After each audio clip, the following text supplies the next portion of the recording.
sucessão que houve entre Davi e o estabelecimento de seu filho na monarquia, tá certo? O estabelecimento de Salomão, a continuidade ao seu reino, que é o estabelecimento da dinastia. Então houve a troca para o período monárquico, né, dos juízes para a monarquia. Saul é o primeiro rei, mas não consegue estabelecer dinastia, porque o seu filho não assume no seu lugar. Davi assume então o reino, tá certo? Assume o reino, consegue não somente assumir, mas unificar o reino de Israel.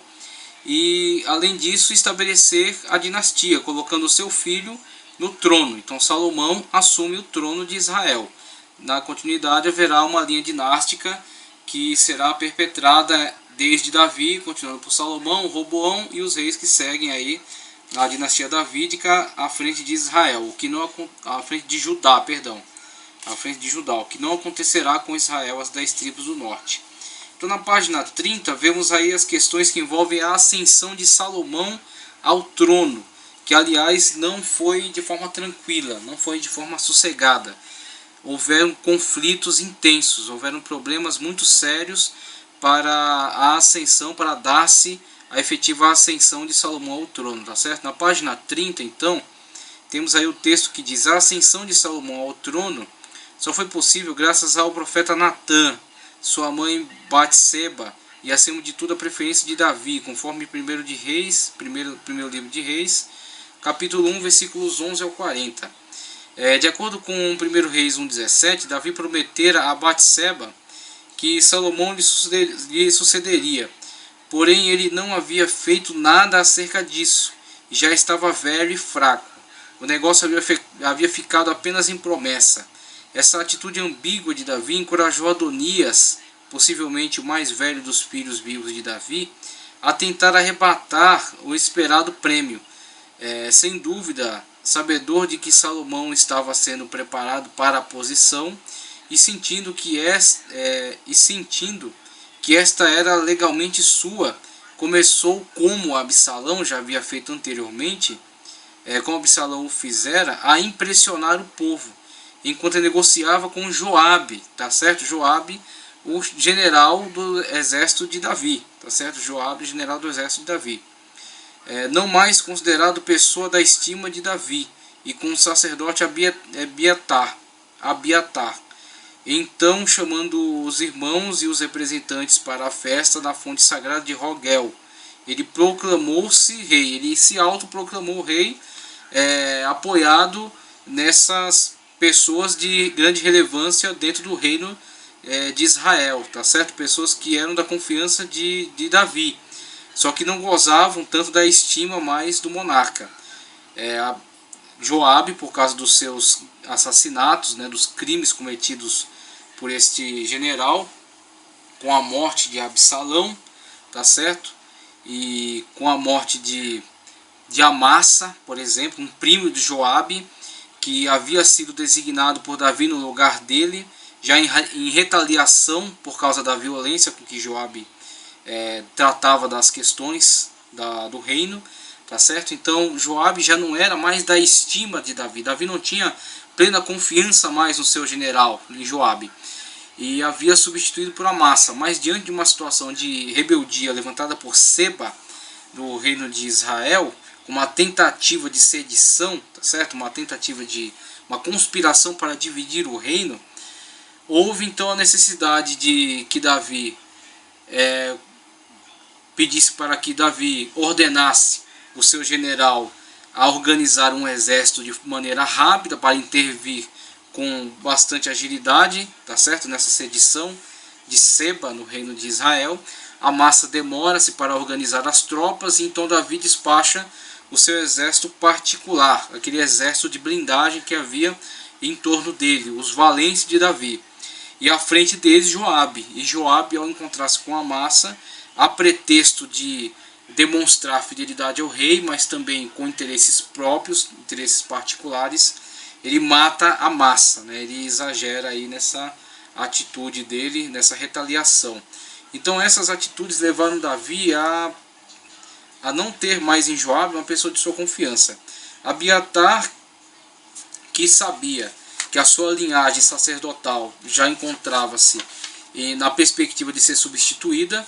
Abiatar, que era da linhagem de Eli, tá certo? Sobre quem caiu aquela profecia de que na sua casa não subsistiria por causa da irresponsabilidade dos filhos de Eli diante das coisas sagradas.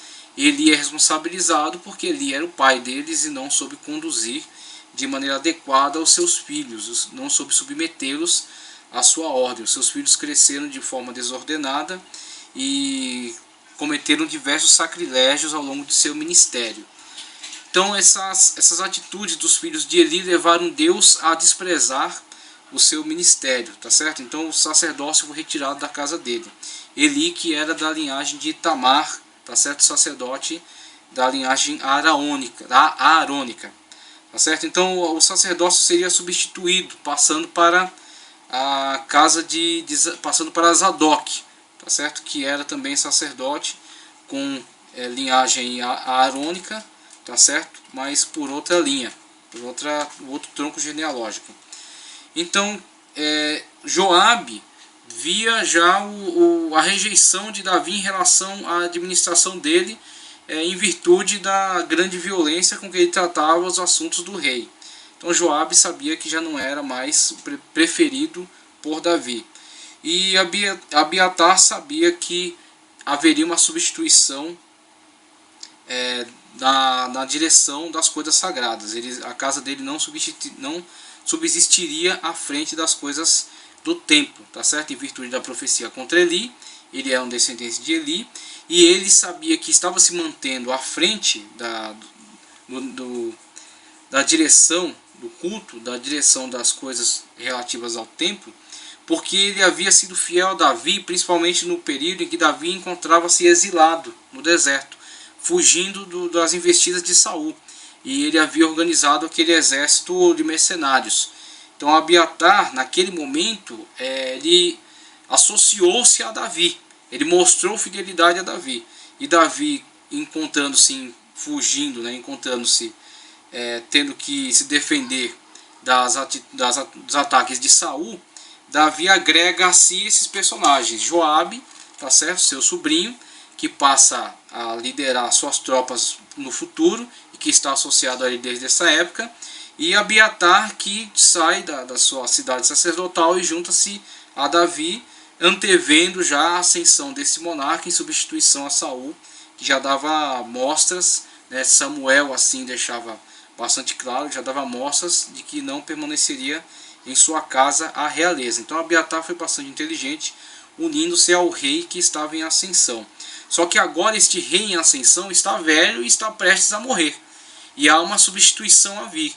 E nessa substituição o nome de Zadok passa a figurar, principalmente quando Davi, quando vai trazer a arca, Zadok está presente ali. Então o nome de Zadok começa a figurar de tal forma que o cronista histórico começa a colocar o nome de Zadok até antes do nome de Abiatar. Então Abiatar, sabedor que a sua posição havia se enfraquecido, que o rei ao qual havia se associado estava morrendo, seria substituído pelo seu filho, e entendia que ele ia perder a liderança, tá certo, nas coisas sagradas.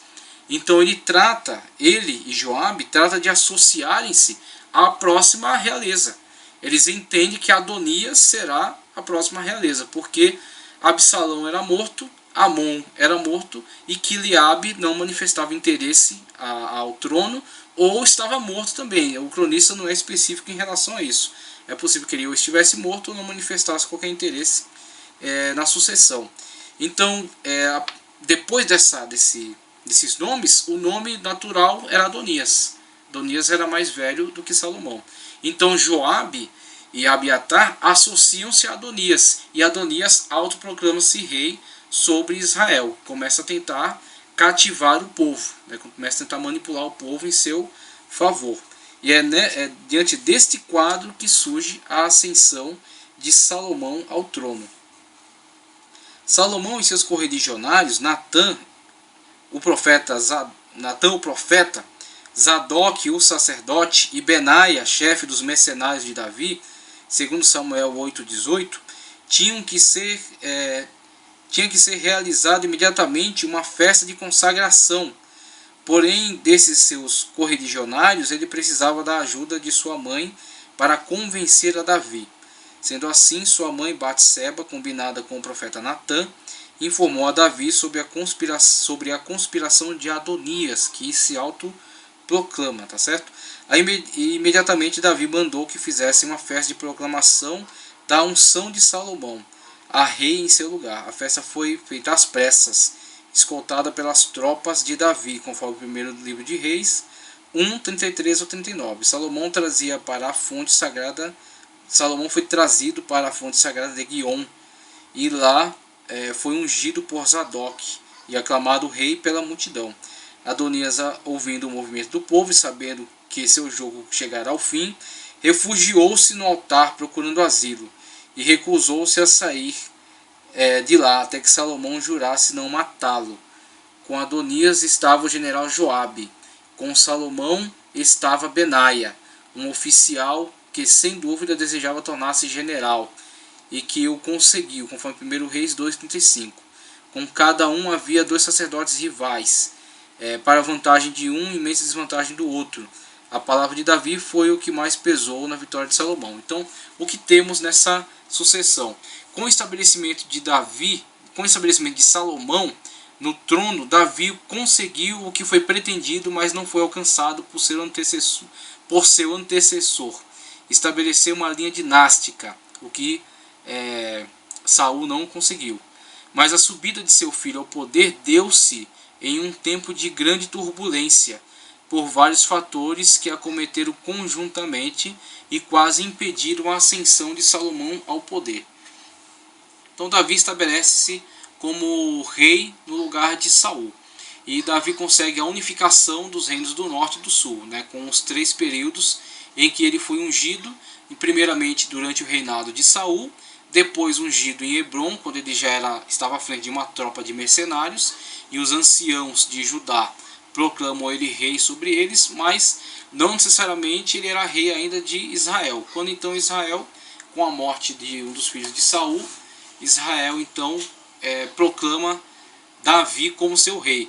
Proclama Davi como rei na perspectiva do rei carismático. Perceba que a ascensão de Davi ao poder no lugar do filho de Saul dá-se exatamente no viés de que Israel não tolerou, não aceitou, não coadunou com a pretensão dinástica de Saul.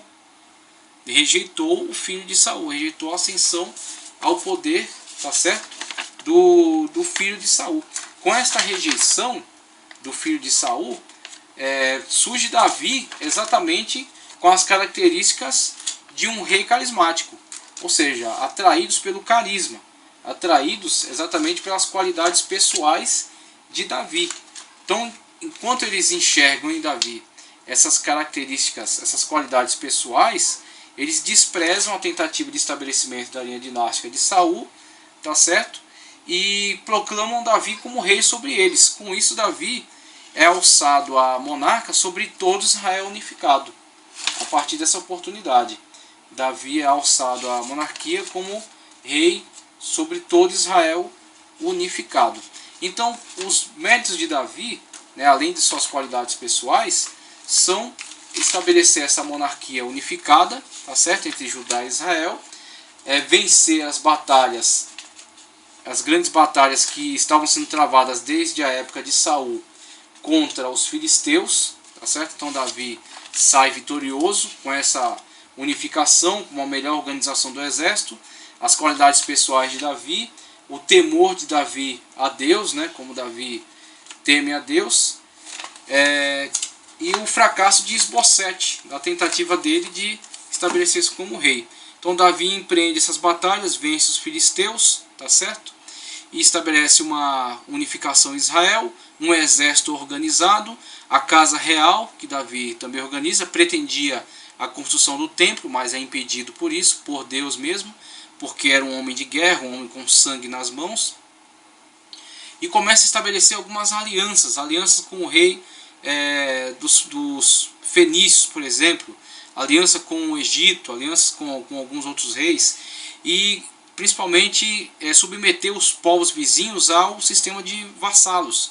estabelece os edomitas, né? Toma a coroa do rei de Edom, estabelece como rei de fato em Edom, estabelece a sua influência sobre os moabitas, sobre os amonitas, né? Sobre diversos povos que estavam ao redor ali na região e que passam a pagar tributo para ele. Então Davi entrega para Salomão um reino em ascensão. Um reino em ascensão. Só que para Salomão assumir este reino que estava em ascensão, foram necessários algumas movimentações políticas muito importantes. Então Davi começa o processo de grande ascensão, só que como já foi tratado aqui, a questão familiar entre Davi e Saul é muito diferente. Davi tem características pessoais muito boas, muito fortes, mas na questão familiar Davi é quase que um fracasso. A casa dele é um caos, a casa dele não está estabelecida, não é sólida como era a casa de Saul. Mesmo após a morte de Saul, você vê uma situação de unidade dentro da casa de Saul. Eles, mesmo diante da desvantagem de terem saído do poder, eles permanecem durante muito tempo, o que não acontece com Davi.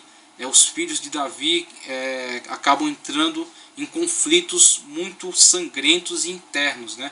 Amon, que estupra a própria irmã Tamar, Absalão comete aí esse fratricídio, né? Ele mata o próprio irmão, foge, depois ele é trazido por Joabe, porque Joabe entendia que ele teria as qualidades de ser rei, mas ele tenta usurpar o poder de seu pai, se insurge, né, contra Davi.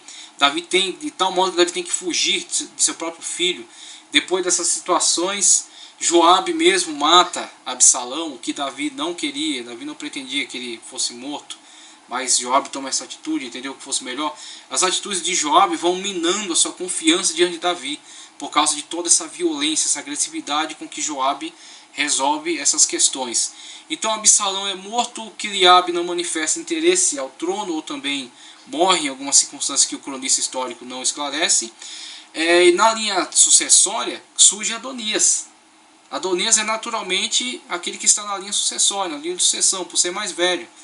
Mas motivos também que não são esclarecidos pelo cronista, a pretensão ao trono é dada a Salomão. Salomão é o preferido. Salomão está sendo preparado ao trono.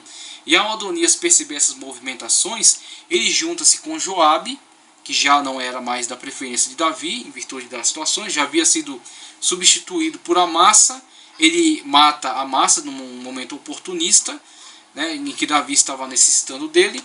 Davi então substitui por Benaia, tá certo? Então Joabe, que já estava preterido por Davi, apoia Adonias, né, que entende ser a próxima realeza, e entende que continuará desfrutando de vantagem, estabelecendo Adonias como rei no lugar de Davi.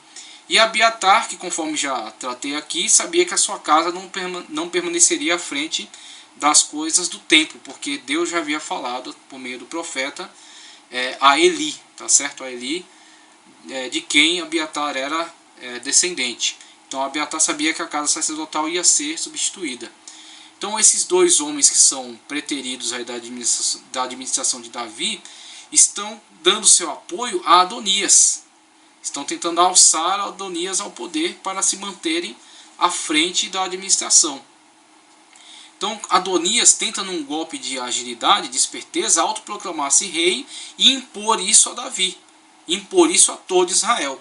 Num primeiro momento parece que ele vai lograr êxito, mas rapidamente as pessoas que estavam ao lado de Davi, aquelas pessoas que eram fiéis a Davi, por exemplo, o profeta Natã, tá certo? Benaia, que era o chefe do exército em substituição a Joabe, Zadok, que seria o sacerdote que substituiria Abiatar, tá certo? E Batseba, a mulher preferida de Davi e mãe de Salomão, começam a influenciar Davi a tomar uma atitude mais rápida, porque Davi já havia manifestado interesse na substituição dinástica com Salomão, estabelecer Salomão no trono em seu lugar, mas com atitudes ambíguas, apenas manifestando este interesse, tornando isso público e não agindo efetivamente. Então eles começam a influenciar Davi a tomar uma atitude mais séria de apoio a Salomão, em virtude da tentativa de usurpação do poder de Adonias. Com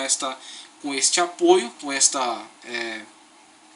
este conselho, né, essa tentativa de orientação, de esclarecimento a Davi acerca da gravidade da situação, Davi então manifesta-se em apoio a Salomão e termina com a pretensão de Adonias ao poder. Com a ascensão de Salomão ao trono nessas circunstâncias, vemos então que Salomão, mesmo assumindo uma nação que estava em franca ascensão ao poder, estabelecendo sua influência, seu domínio na região, ele tem que primeiro resolver questões internas muito sérias. O apoio de Davi foi fundamental. O apoio de Davi põe um ponto final à questão da sucessão.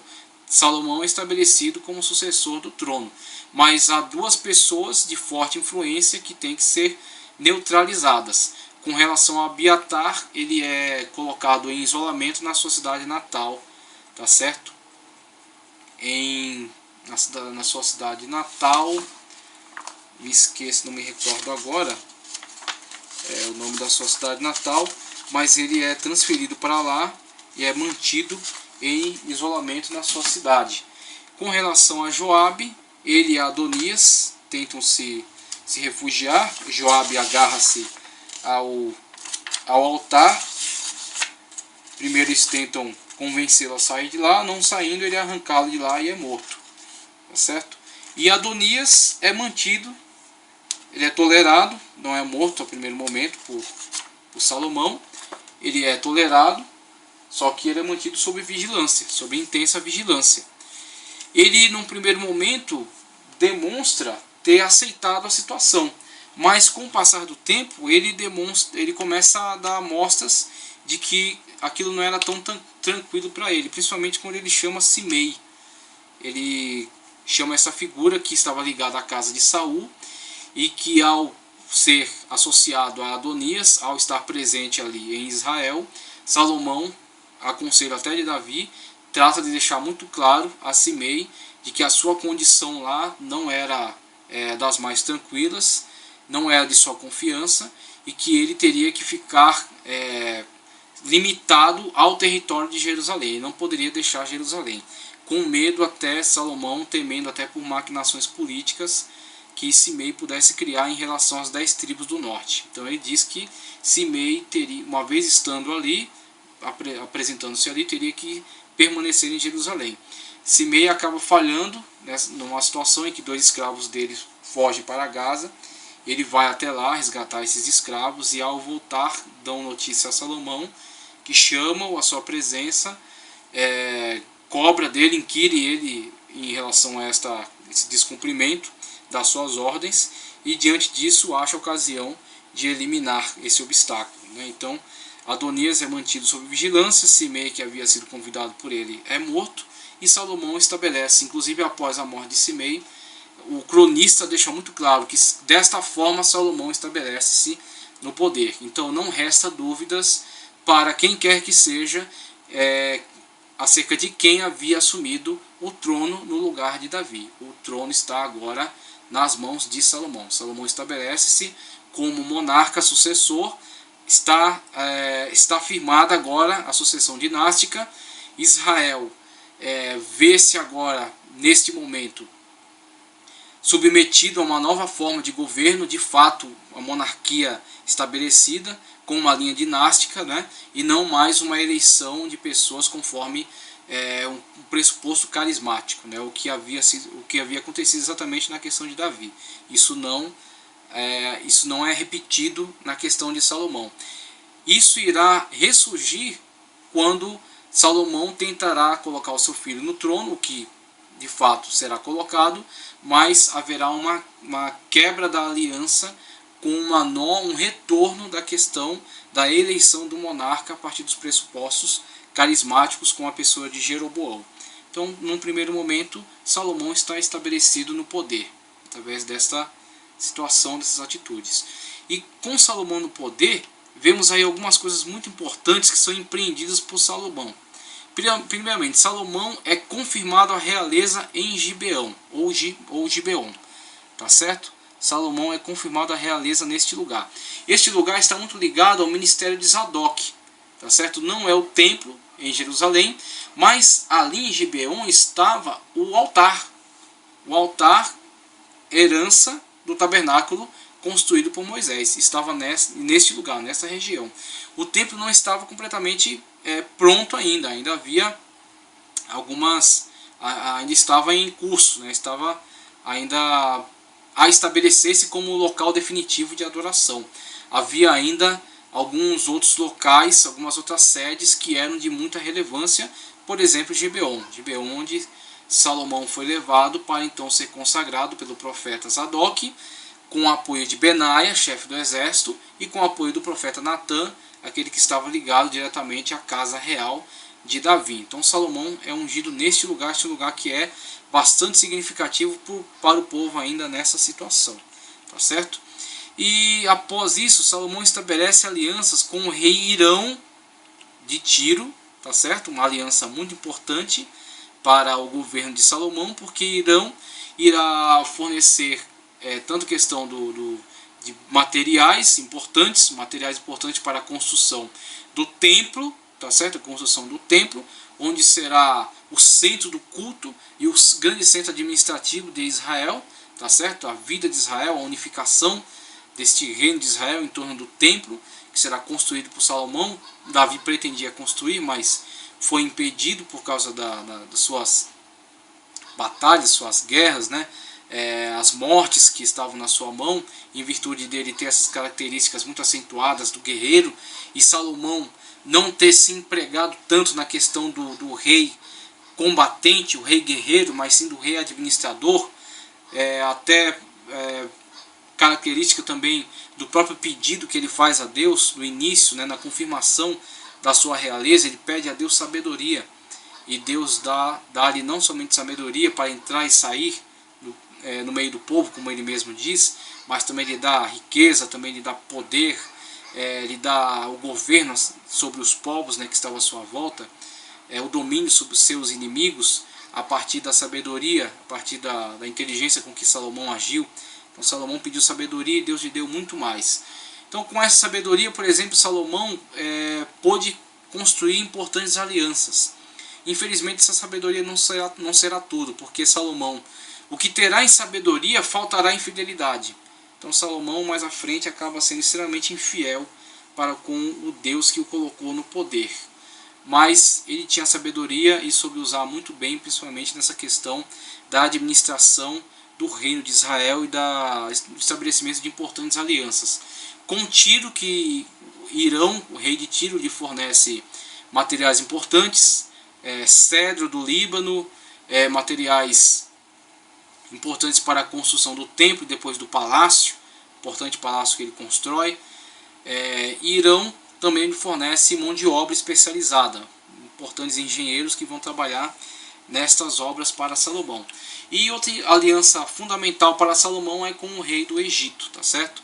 Estabelece aliança com Hirão de Tiro e casa-se com a filha do faraó Siamun, da 21ª dinastia do Egito. Então, alianças importantes estabelecidas aí por Salomão, que irão contribuir para o fortalecimento de Israel e a expansão das suas fronteiras, a tal modo que nunca se verá mais, a não ser no tempo do milênio, o tempo escatológico, em que Israel alcançará toda a sua dimensão territorial para o qual foi planejado, para o qual foi projetado, né, debaixo da promessa de Deus. Então, este é um dos planos mais importantes, um dos aspectos mais importantes do reino da realeza de Salomão, o estabelecimento de importantes alianças, o fortalecimento do comércio exterior e das influências de Israel no âmbito internacional. Salomão realizará isso no reino de Israel. Por exemplo, Salomão edifica o templo, tá certo? Com a colaboração de Hirão de Tiro, que envia materiais e envia homens especializados, e a convocação de escravos dentre a população autóctone, aqueles que haviam restado das tribos cananeias depois da invasão de Israel, são colocados na situação de escravos para trabalhos forçados, cortando pedra, carregando lenha, fazendo os trabalhos mais duros, mais difíceis, e os israelitas que são convocados para participar também do trabalho, mas numa outra condição, uma condição de povo da terra, assalariado, né, com algumas benesses, né, com algumas vantagens. Então o povo nativo, né, com o povo participante do reino e das suas vantagens. Então Salomão constrói o templo, onde centraliza o culto, centraliza a administração, e no mesmo terreno, no mesmo local onde é levantado o templo, é levantado também o palácio, tá certo? O palácio e a casa de justiça. E a cidade de Jerusalém ganha também todo um planejamento muito maior, um planejamento muito mais aperfeiçoado. Inclusive ela é murada, é completamente murada, tá certo? E Salomão empreende muitas construções importantes neste local. Não somente em Jerusalém, Salomão também constrói Azor, tá certo? A cidade de Azor. Salomão também constrói Meguido, tá certo? Levanta importantes construções em Meguido e em Gezer, cidade que foi dada a ele em presente do faraó Siamun, em virtude do casamento de Salomão com a sua filha. A cidade de Gezer é dada a Salomão, e Salomão constrói nela, faz importantes trabalhos para fortificar essa cidade e fortalecer o seu reino. Veja, essas 3 cidades, são cidades que estão em importantes rotas de comércio, tá certo? Então tudo isso é estratégico. Salomão age de uma forma muito estratégica. Todas essas 3 cidades estão em importantes rotas de comércio, então são também cidades de proteção, onde há estaleiros para guarda de mantimentos e onde há tropas estabelecidas pelo rei nessas cidades, com facilidade de movimentação para qualquer lugar, para atender a qualquer chamado, qualquer ordem que o rei tenha que dar, né? Qualquer intervenção que o rei tenha que realizar. Então veja aí como Salomão estabelece o seu plano de governo. Agora, para essa construção, tanto do templo, quanto do palácio, quanto dessas cidades, e de outras construções mais que Salomão realizou, por exemplo, a arqueologia descobriu muitos cocheiras importantes de cavalos, tropas que Salomão tinha, armas que Salomão construiu, tá certo? A marinha de Israel, que começou a ser implementada nessa época, participação também de Tiro, dos fenícios, que são os melhores marinheiros desta época da história, e também implementam para Israel uma marinha mercante, tá certo? Salomão, inclusive, a história conta que Salomão levou a sua marinha mercante a buscar ouro em regiões muito distantes. Inclusive existe uma tese de que Salomão tem uma participação muito importante junto aos abissínios, né, que são povos da África, povos do interior africano, o que hoje é a Etiópia. Existe um grupo etíope que afirma de forma muito veemente que são descendentes, de certa forma, de Israel, dos israelitas, através de Salomão, princesas que casaram-se com Salomão, e a sua descendência participou, administrou esses povos dessa região, e com isso tem algum tipo de laço de parentesco com os israelitas. Então o povo da Etiópia, na antiga Abissínia, afirma ter essa ligação com Israel a partir essa expansão do comércio de Salomão, atingindo estas terras longínquas e relacionando-se com esses povos, tá certo? Então temos aí as construções que Salomão empreendeu, as melhorias que ele empreendeu no reino de Israel, o aperfeiçoamento que ele levou Israel a ter, e tudo isso custou muito caro. Todas essas obras, a manutenção desse exército, a manutenção da casa real, tá? A manutenção desses postos avançados de Israel, tudo isso custava muito caro.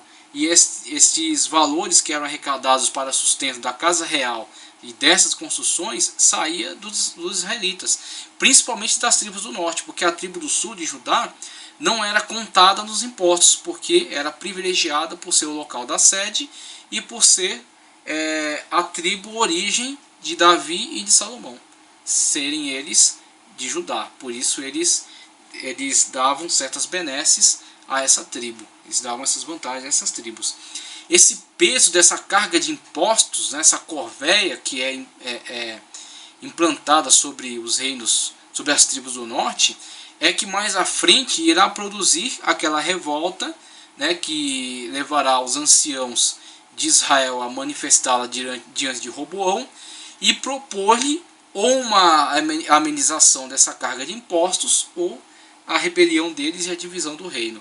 Então Roboão, de forma bastante estúpida, ouve os seus conselheiros mais jovens e acaba rachando o reino, né?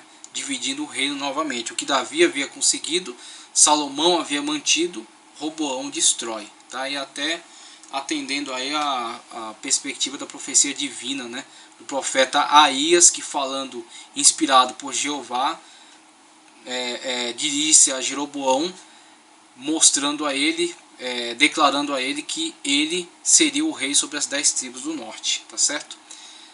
Então vemos aí povos que estavam submetidos a Israel por meio da vassalagem, né, que eram vassalos, pagavam tributos para Israel. Os sírios, por exemplo, no final do período de Salomão, o rei Rezim dos sírios irá rebelar-se contra Israel e irá tentar a independência da Síria, tentar libertar a Síria do domínio de Israel, mas Salomão ainda manterá alguma influência sobre as terras dos sírios, tá certo? E será totalmente perdida com a divisão depois, na época de Roboão, quando as 10 tribos do norte se rebelarem e não vão conseguir manter toda essa influência. Haverá um caos político dentro das 10 tribos do norte, perdendo influência sobre os sírios, tá certo? E Judá não conseguirá manter influência também sobre os reinos vassalos dos edomitas e dos moabitas e os árabes do deserto. Também perderá essa influência. Mas Salomão mantém um sistema de vassalagem, ou seja, reinos que são subjugados a ele e que têm que pagar tributo a ele, os sírios, os fenícios e os edomitas, por exemplo. Mas não somente eles, mas outros povos que habitavam também no entorno da região. Devido aos diversos casamentos, Salomão estabelece muitas alianças, mas também se corrompe com a idolatria. Então, ao mesmo tempo que vemos a grande ascensão do reino de Israel, com a sabedoria que Salomão teve para a direção deste reino, né? A continuidade da ascensão que havia sido iniciada por Davi, a unificação do reino, o estabelecimento de Israel, a melhoria de Israel, tá certo? Com a construções importantes e o estabelecimento de influência de Israel sobre outros povos, alianças importantes, alianças fortes que Salomão conseguiu estabelecer, não tanto pela questão da guerra, mas pela questão da diplomacia. Só que essa diplomacia, de certa forma, muito inteligente, ao estabelecer alianças políticas importantes, principalmente através do casamento, muitos reis que cediam filho a sua, até um evento que é raro na história, que é um faraó ceder uma filha sua para o casamento com qualquer outro povo. Os egípcios geralmente não tinham esse tipo de atitude, não tomavam esse tipo de atitude. Com Salomão, o rei egípcio vê essa necessidade de ceder a sua filha para casar-se com Salomão e dá até a cidade de Gezer como dote, né, por esse casamento. Havia toda uma intenção política por trás dessa aproximação, principalmente porque o rei do Egito, o faraó, Siamun, sabia que os assírios, uma nação ao norte dessa região que estamos observando aí, na parte norte da Mesopotâmia, estava crescendo, estava expandindo e breve seria ameaça para os egípcios. Então, o que o Egito pretende? Fortalecer esta região da Palestina. No caso, o reino mais forte dessa região era o reino de Israel, que estava unificado. Então ele fortalece o reino de Israel, estabelece uma aliança forte para que Israel seja um estado escudo para ele. Antes dos assírios chegarem ao Egito, terão que passar por Israel. E fortalecendo Israel, os egípcios pensam em estar fortalecendo suas defesas naturais. Então havia, claro, que uma intenção política muito ressaltada aí na aliança forte que havia entre Egito e Israel. Mas, de qualquer modo, há uma aliança. E vemos aí uma política diplomática muito inteligente por parte de Salomão ao estabelecer diversas alianças e fortalecer Israel. Mas onde falta a sabedoria a Salomão? Não mantendo a fidelidade ao Deus que havia o exaltado. Não mantendo a fidelidade ao Deus do seu pai, ao Deus Jeová, que havia o colocado nessa circunstância, nessa situação, havia proporcionado isso a ele e ao povo de Israel. Salomão inclina-se ante os vários altares trazidos para dentro de Israel por essas suas esposas, constrói um altar para cada esposa. Essas esposas continuam com seus cultos pagãos dentro de Israel, e não somente isso, Salomão vai após esses deuses, após esses cultos, essas adorações. Então Salomão empreende quase que um sincretismo dentro de Israel, fundindo o culto a Jeová com os cultos dessas diversas deidades. Isso desagrada demais a Deus, e Deus age de forma a repreender duramente essa atitude de Salomão.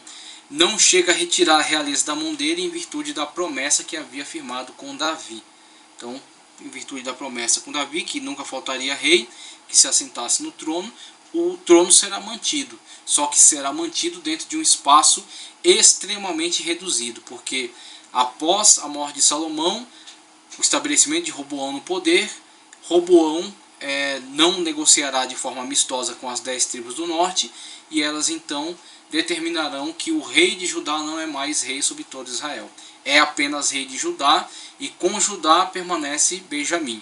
Então Judá e Benjamim constituíssem o reino do sul, o reino de Judá, e as 10 tribos do norte proclamam sua independência e fundam o estado, ao qual eles chamam o Estado de Israel, com o primeiro monarca eleito nessas características do monarca carismático e eleito sobre Israel apenas, Jeroboão. Jeroboão, que havia sido inclusive capataz de Salomão. Salomão, ao ver Jeroboão, simpatiza com ele, mas após saber que o profeta Aías havia profetizado que Jeroboão haveria de ser o rei sobre as 10 tribos do norte, Salomão empreende perseguição a Jeroboão, que refugia-se com este mesmo rei Siamum, tá certo? O rei Siamum do Egito. O rei Siamum trabalha também de forma bastante ambígua. Ele apoia Jeroboão, mantém ele refugiado lá. Ele refugia também um filho da realeza dos Edomitas, que mais tarde retoma o poder, e quando Salomão chega à sua fase fase idosa, e por fim ele morre, com a substituição do reino com Roboão, este rei edomita retorna à sua terra e rebela-se contra Judá. Então Judá perde influência sobre Edom, Israel perde influência sobre os sírios, e assim com a divisão há o enfraquecimento e o encolhimento dessa brilhante monarquia, deste império que foi fundado primeiramente sobre o governo de Davi e depois Salomão. Infelizmente isso não tem continuidade, isso será extremamente enfraquecido na época de Roboão. Mas vemos aí a grandeza que alcançou Salomão.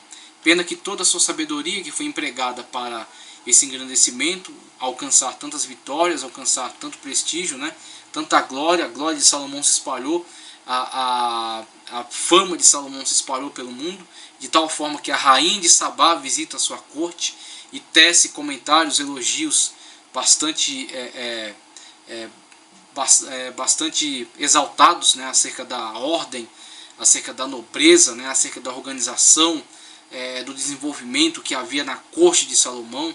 Então a rainha de Sabá, a rainha de um reino distante, viaja até Salomão em virtude de ouvir falar de toda a sua glória, de todo o seu poderio.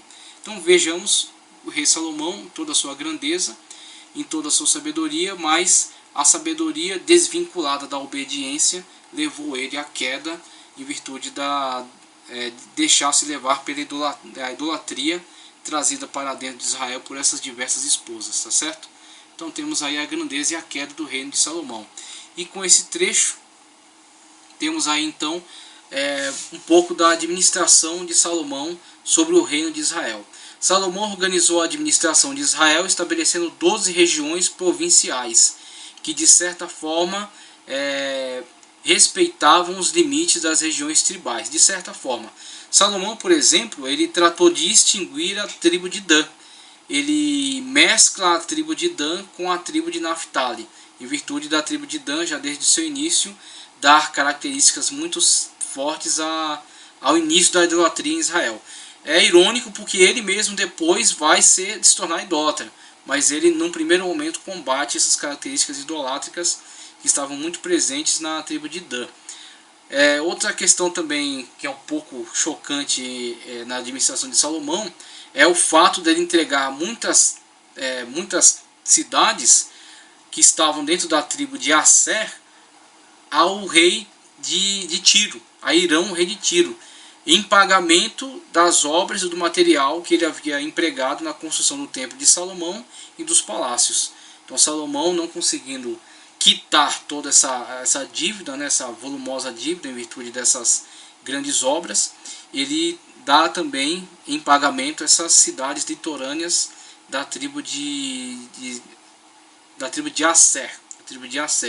Então Asser acaba perdendo parte da sua região litorânea em virtude disso. Ele estendeu seu domínio sobre estados vizinhos, aos quais estabeleceu como seus vassalos, dentre eles os sírios, os filisteus, os edomitas, os amorreus e as tribos árabes, tá certo? Dentro de sua política também havia importantes alianças políticas com as quais fortaleceu sua influência e garantia a paz para o seu período de reinado.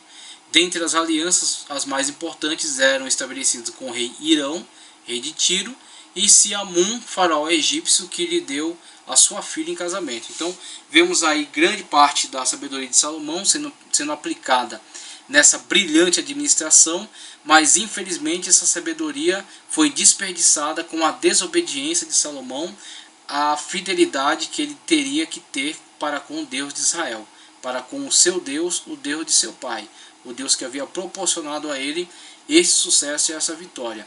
Agora, eu creio, talvez não seja partilhado por todos, mas eu creio que o livro de Eclesiastes é a manifestação de um Salomão já idoso, vivido, né, e tendo experimentado o dissabor do desprezo de Deus em relação a essa sua atitude de cair diante da idolatria e ter visto toda a idiotice, né, toda a estupidez dessas suas decisões e chegando num ponto da sua velhice arrependido de tantas decisões erradas e refletindo acerca da vida, compõe o brilhante livro chamado Coelet, ou Pregador, o que temos nas nossas Bíblias como Eclesiastes. Eu creio que ali é a manifestação de um homem que viu a grandeza e também viu o seu próprio declínio.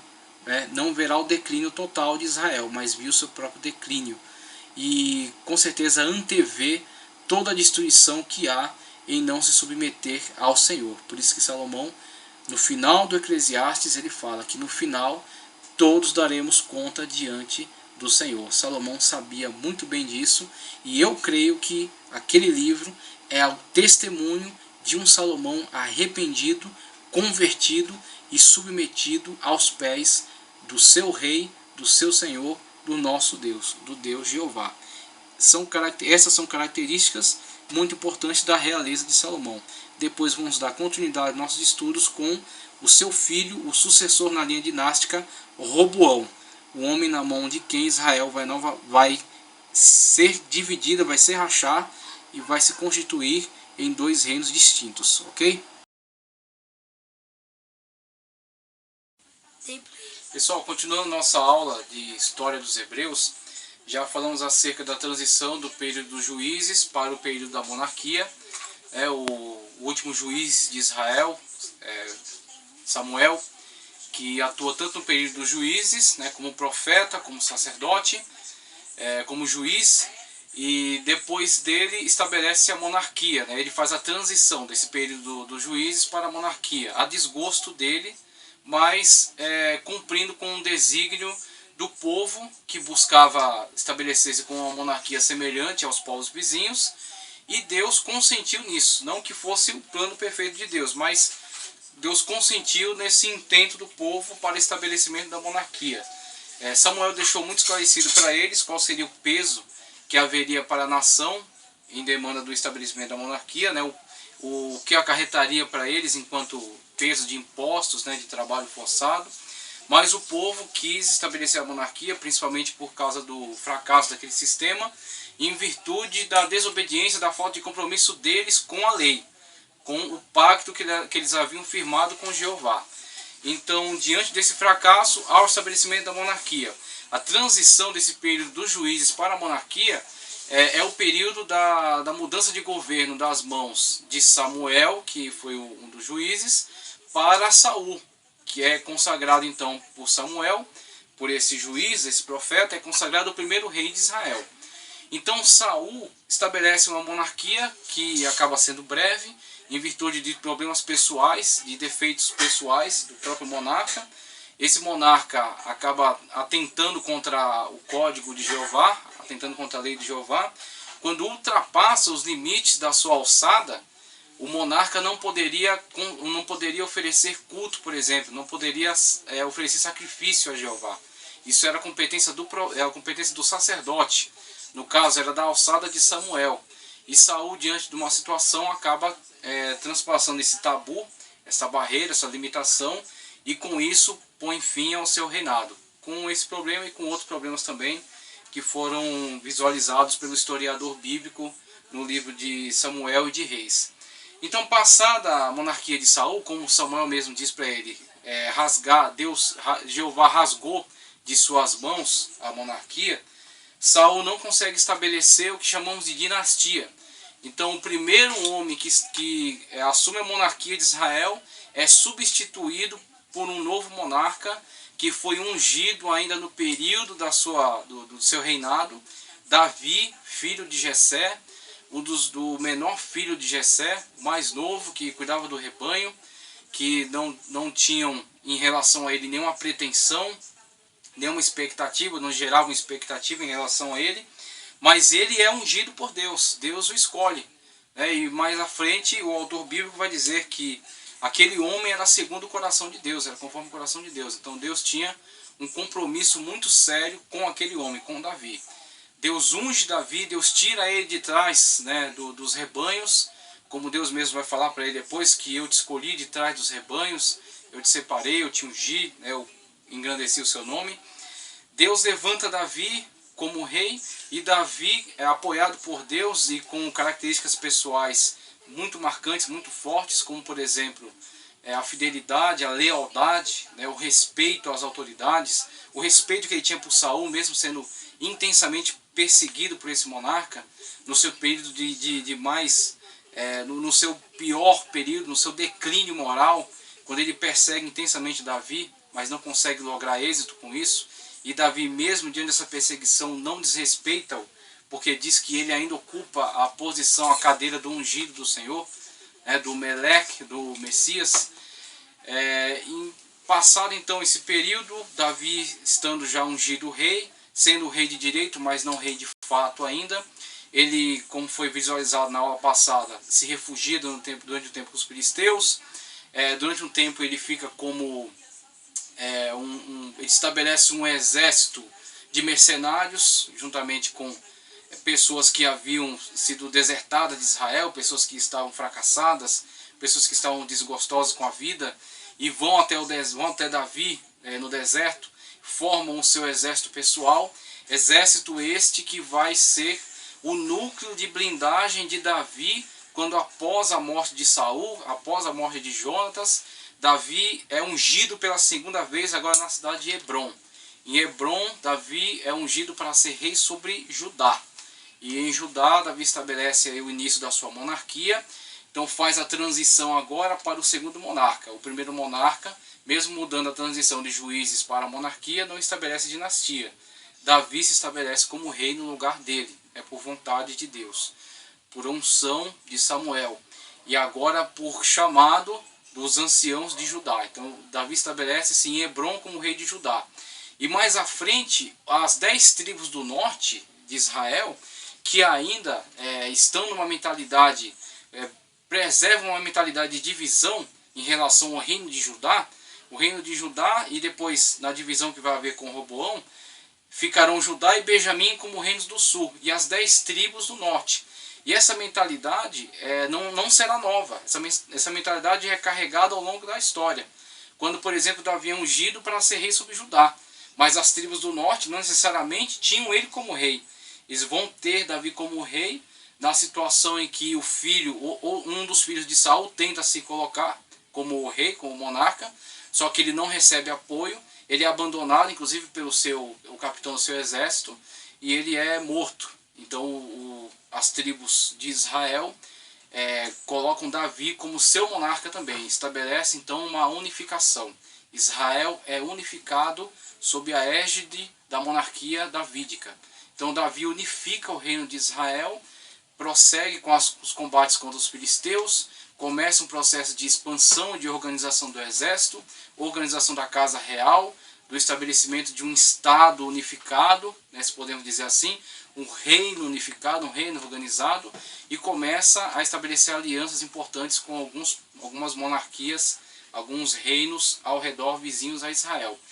Passado esse período, temos agora o período da monarquia de Salomão. Davi consegue estabelecer uma dinastia. Davi transfere o seu poder real, transfere o seu governo para o seu filho. Davi transfere o governo para Salomão. Salomão assume num período de grande turbulência, um período de grandes complicações em Israel. Mas Salomão, com o apoio de Davi, com o apoio do profeta Natã, com o apoio de Batseba, sua mãe, e com o apoio do sacerdote Zadok, consegue se estabelecer no poder. O reino de Salomão prospera. Salomão é um grande administrador, estabelece muitos pactos, muitas alianças. Mas o problema de Salomão é que para o estabelecimento dessas alianças, há também um comprometimento do seu próprio caráter, da sua própria pessoa. Porque nessas alianças estabelecidas com diversos povos ao redor, Salomão casa-se com muitas filhas de reis de países estrangeiros, que vão compor o seu harém e vão trazer para dentro de Israel os cultos pagãos. Então muitas deidades pagãs que serão adoradas em Israel serão consequências das alianças políticas firmadas entre Salomão e esses diversos monarcas, esses reis, pequenos reis, ou reis de países importantes, como por exemplo o rei do Egito, que casará sua filha com Salomão e dará em dote a esse casamento, né, pela sua filha, a cidade de Gezer, que será dada a Salomão como presente de casamento pelo rei do Egito, uma importante aliança. Mas por outro lado, a idolatria entrará em Israel, e mais ainda, a idolatria envolverá Salomão de tal modo que ele se perderá nesse contexto. Então podemos analisar, fizemos essa análise num contexto geral, e mais especificamente agora tratando acerca de Salomão, podemos ver que Salomão consegue expandir o reino de Israel. As fronteiras de Israel não serão tão grandes quanto foram no tempo de Salomão, só serão futuramente, no período escatológico, no período em que Jesus vier estabelecer o reino na terra, os 1000 anos do reino de Cristo na terra, e então Israel terá toda a expansão para a qual foi projetado, né, que foi proclamado por Deus, por exemplo, a Abraão. Mas o período de Salomão é um período em que Israel prospera, em que Israel tem suas fronteiras alargadas, em que Israel domina os povos que estão ao seu redor, fazendo-os vassalos, e mais do que isso, estabelece importantes alianças políticas, colocando outros povos estrangeiros em aliança consigo, em compromisso consigo. Irão, rei de Tiro, o faraó do Egito, né, com o qual estabelece uma aliança política importante. Tá? Então Israel consegue expandir suas fronteiras, organizar a sua nação. Salomão empreende importantes construções, empreende um importante sistema de impostos. Inclusive Salomão estabelece uma divisão de 12 regiões administrativas que estão dividindo o território de Israel, das tribos do norte. A tribo de Judá não é incluída nessas divisões. Ela não é contada, porque é o lugar onde está a capital, é o lugar onde está estabelecida a monarquia. Está isento de impostos. As tribos do norte são divididas. Salomão respeita de uma certa forma, também não especificamente, mas respeita de uma certa forma as divisões das tribos, e estabelece regiões administrativas que serão governadas por líderes tribais e pagarão impostos à coroa, sustentarão a monarquia, sustentarão a administração do reinado de Salomão, com altas cargas de impostos, pesadas cargas de impostos. impostos pagos em espécie, impostos pagos por meio de produtos da terra. Inclusive, há uma rotatividade em que cada região administrativa dessa sustentará o Palácio Real durante um mês. Há também o fornecimento de homens para o exército e o fornecimento de homens para o trabalho. O trabalho escravo tem o fornecimento de homens dos povos autóctones da terra, ou seja, os povos que restaram dos cananeus. Os cananeus que não foram completamente dizimados, que restaram em alguns enclaves da terra, são feitos escravos, no sentido de trabalho submetido a trabalho de escravidão, sem quaisquer salários, né, sem quaisquer benefícios, direitos. São escravos simplesmente, não estão cobertos pelas garantias da lei. Somente em algumas questões de humanidade, em algumas questões de descanso do sábado, mas são submetidos à escravidão porque são povos que haveriam de ser submetidos ou à escravidão ou à morte, né, pelo próprio mandamento de Deus quando o povo entrou na terra. E outra situação é a situação dos israelitas, que tem que fornecer homens para trabalhar nas obras ou no exército, mais assalariados. Tá? Então Salomão alcança toda essa magnitude, no sentido de receber tributos dos estados vassalos, por exemplo, os edomitas, os amonitas, os filisteus, são povos vassalos de Israel. Os árabes do deserto são povos que pagam tributo para Israel. Israel, mesmo que Salomão não administre diretamente esses povos, Salomão recebe deles tributo que alimenta os cofres públicos. Salomão também recebe recursos das tribos do norte, que são submetidas a taxas de impostos, para sustentar as obras que Salomão realiza, sustentar o exército, tá certo? Sustentar a casa real. Então Salomão recebe impostos vindos dos vassalos, recebe impostos vindos das tribos de Israel, que estão divididas em regiões administrativas, pelo menos 12 regiões, tá certo? E tem alianças políticas importantes com reinos grandes da época, né? O reino dos fenícios, por exemplo, e o reino egípcio, tá certo? Então eles estabelecem um importante comércio entre esses povos. Então podemos falar acerca da expansão do reino de Salomão, e em decorrência dessas alianças, como já dissemos, Salomão acaba embarcando numa idolatria e acaba entrando num grande declínio moral, com isso irritando a Deus, quebrando seu compromisso com Deus, a sua aliança com Deus, que levará à destruição do seu reino, quando então, através do profeta Aías, o Senhor fala acerca da divisão do reino, essa divisão que sempre existiu na verdade, sempre foi uma unificação frágil, mas no período em que Salomão irrita a Deus com a sua aquiescência a esses cultos idolátricos que haviam entrado por meio dessas esposas com quem se casou por aliança política, Deus decide que o reino será dividido. O profeta Aías, abordando Jeroboão, estava com uma veste nova, rasga a capa da sua veste, divide essa capa em 12 pedaços, entrega 10 pedaços a Jeroboão, dizendo que ele assumiria os reinos do norte, os reinos de Israel. Então fica estabelecido aí, já por profecia divina, que Salomão perderia, na continuidade, não Salomão não veria isso, mas o seu filho sim, não haveria essa unificação iria ser destruída em virtude desse desrespeito para com o pacto, para com a aliança com o Deus Jeová. Então isso fica profetizado, Salomão, isso chega ao conhecimento dele de alguma forma, e ele empreende uma perseguição a Jeroboão. Jeroboão tem que se refugiar com o rei do Egito.